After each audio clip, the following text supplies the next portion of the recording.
मैं हूं सुधीर चौधरी और आप देख रहे हैं डी कोड विद सुधीर। दोस्तों, हालात बदल चुके हैं। कभी पूरी दुनिया पर अपनी आर्थिक और सैन्य ताकत का रौब झाड़ने वाला अमेरिका आज भारत के सामने बेबस दिखाई दे रहा है। डॉलर की ताकत और हथियारों के दम पर जिसने सालों तक खुद को दुनिया का असली मालिक बताया, आज वही अमेरिका भारतीय जवाबी रणनीति से हिल चुका है। भारत ने साबित कर दिया है कि वक्त हमेशा एक जैसा नहीं रहता।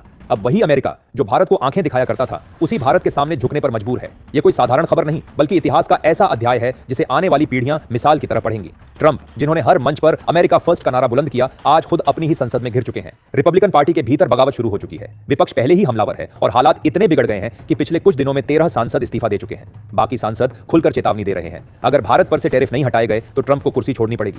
सोचिए, वही ट्रंप जो कभी भारत को धमकी देने में पीछे नहीं हटते थे, अब अपनी कुर्सी बचाने के लिए संघर्ष कर रहे हैं। अमेरिकी संसद का माहौल आज किसी युद्ध भूमि जैसा है। एक तरफ ट्रंप अपने फैसले को सही ठहराने में लगे हैं, तो दूसरी तरफ उनके ही साथी कह रहे हैं कि भारत से टकराना आत्मघाती कदम है। रिपब्लिकन सांसद साफ कह रहे हैं, भारत अब सिर्फ एक देश नहीं बल्कि एक शक्ति है। सबसे तेजी से बढ़ती अर्थव्यवस्था, सबसे बड़ा लोकतंत्र और मजबूत सैन्य ताकत, इन सब ने भारत को उस मुकाम पर ला खड़ा किया है जहां उसे नजरअंदाज करना नामुमकिन है। भारत की कूटनीति ने अमेरिका की रीढ़ तोड़ दी। जब ट्रंप ने भारतीय स्टील, एल्यूमिनियम और दवाओं पर टैरिफ लगाया, तब उन्हें लगा था कि भारत दबाव में आ जाएगा। लेकिन भारत ने ऐसा पलटवार किया जिसने वॉशिंगटन को हिला दिया। अमेरिकी बादाम, सोयाबीन और शराब पर बैन लगाकर भारत ने सीधे अमेरिकी किसानों की कमर पर वार किया। नतीजा यह हुआ कि हजारों किसान सड़कों पर उतर आए और वॉशिंगटन डीसी में प्रदर्शन शुरू हो गया। और यही वो तस्वीर है जिसने अमेरिका की असलियत खोलकर रखी। दूसरों को लोकतंत्र और विरोध का पाठ पढ़ाने वाला अमेरिका आज अपने ही देश में विद्रोह झेल रहा है। दोस्तों, अमेरिका को सबसे करारा झटका उसकी दवा कंपनियों को लगा।